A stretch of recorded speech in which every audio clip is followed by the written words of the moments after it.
پارټۍ بابک صاحب چې موږ او تاسې ډېر احترام ورته لرو لر افغانان پښتانه یو دروند شخصیت دی. پرون د عمران خان په باره کې د پی ټي اې په باره کې یو بیان ورکړو او دا ویلي چې ولې د پی ټي اې ورونه د عمران خان د تنظیم خلک تللي دي او په ریډیو ټلویزیون په پېښور کې حمله کړې ده، ولې تشدد اختیار کړی. و بابک صاحب دا نېشنل پارټۍ 15 کاله کېږي چې د عدم تشدد لارې اختیار کړې. څه شی موږ ته راکړو؟ لر او بر ټول پښتانه افغانان تباه او برباد کړو. د عدم تشدد فلسفې باید د پای ټکی کېښودل شي ورته، ځکه د عدم تشدد فلسفې موږ ته 600 شهیدان په بابړه کې راکړه. د عدم تشدد فلسفې په سوات کې اپریشن وشو، همدغه جرنیلانو کرنیلانو وکړو. د عدم تشدد فلسفې وزیرستان په اور باندې وسېدلو. د عدم تشدد فلسفې ملکن باجوړ زمونږ ستاسې لوی کور افغانستان د خاورو سره خاورو کو، همدغه جرنیلانو، همدغه کرنیلانو، همدغه عیسی، همدغه شهباز شریف، همدغه نواز شریف، همدغه خلکو چې نن عمران خان د هغې په مقابل کې راوتی، پی ټي اې د هغې په مقابل کې راوتی ستاسې پښتانه، ته راځې هغوی چې باید داسې ونه شي. د عدم تشدد 1500 کارکوونکي ستاسې د پارټۍ چې بشیر بلور غونډه کې خلک د میا افتخار یو زوی هغه یې پکې شهید کو، موږ ته یې دغه راکړه.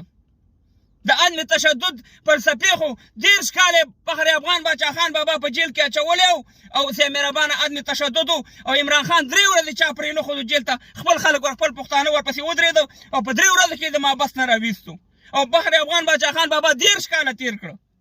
نو موږ ته عدم تشدد تر کومې پورې کوو؟ پنجابي پوج عیسی راغلی زما خویندې وژني، بې عزته کوي، په ځمکه یې رانه قبضه کړې ده، برق رانه وړي، ګیس رانه وړي، دا چغې تاسې هم وښئ. په ځمکه هر رقم مدنیت رانه وړي، یو شی راته نه پرېږدي چې نن خپل پښتانه راوچت شوي د دې په مقابل کې تاسې بیا وایئ عدم تشدد مه کوئ. بس یا تر کومې پورې اور یې راوانې بل کړی دا 15 کاله، خصوصا دا تېر په 50 کاله. که زه ستاسې په ځای وی، که زما تعلق د نېشنل پارټۍ سره وی، که زما تعلق د پی ټي ایم سره وی، زما تعلق د آفتاب شیرپاو صاحب سره وی، یا نور تنظیمونو سره بغیر د فضل الله امان ډیزل پمپ نه خو هغه خو د سپي رکۍ دغه ولا کې سمه کړي. ولا چې زه همدغه د پی ټي اې ورونو سره ودرېدم، عمران خان سره ودرېدم، ورته به مې ویل چې سیاست د خپل کار دی، نن د پښتون جنګ دی، نن د پښتونې خاورې جنګ دی، نن د عزت جنګ دی، نن د یووالي جنګ دی، زه تا سره ودرېږم. ولې کوئ په هلته د پنجاب نه تنګ هستئ، هلته چغې وښئ چې پنجاب زما په ځمکه باندې قبضه کړې ده، زما د مدنیت وړي، خلک راته وژني. هلته چې څوک د پنجاب په مقابل کې ودرېږي، بیا تاسې د پنجاب سره ولاړه سئ او د هغې په خلاف باندې بیانونه ورکوئ. بس یا بابک صاحب، عدم تشدد فلسفه نوره بنده شي، نور هم وژني، مړه یې کړو، تباه یې کړو، ځوانان هم ټول لاړه خارج کې مسافر شو. بس یې دغه سیاست نور د پای ټکی ورته کېږدئ. زه د باچا خان فخر افغان باچا خان بابا ته احترام لرم، خو هغه وخت کې کوشش کړی و، کوشش ناکام شو. راځئ چې ټول سره یو ځای شو، بیا به وروسته سیاست هم ګورو، چوکۍ به هم ګورو، وزارت به هم ګورو. باید نور هم استعمال نه کړي. ګوره هغه طالبان چې تاسې په عقل باندې څه رقم خبرې کولې، او بله ورځ یې ورسره ګوره ایمل ولي خان کېنولی و، او کېنولی همدغه عیسی ورته کېنولی او دا به د عمر پېزوان وي. دغه یو بیان چې اسمان یار ولی خان د سوات په باره کې ورکړی چې اپریشن دې وشي، هغه اپریشن نه د نېشنل پارټۍ په خوښه باندې کېږي او نه بندېږي، خو بیان یې د هغې په خوله باندې ورکړو، نن پورې د پېزې پوزان دی ستاسې ته.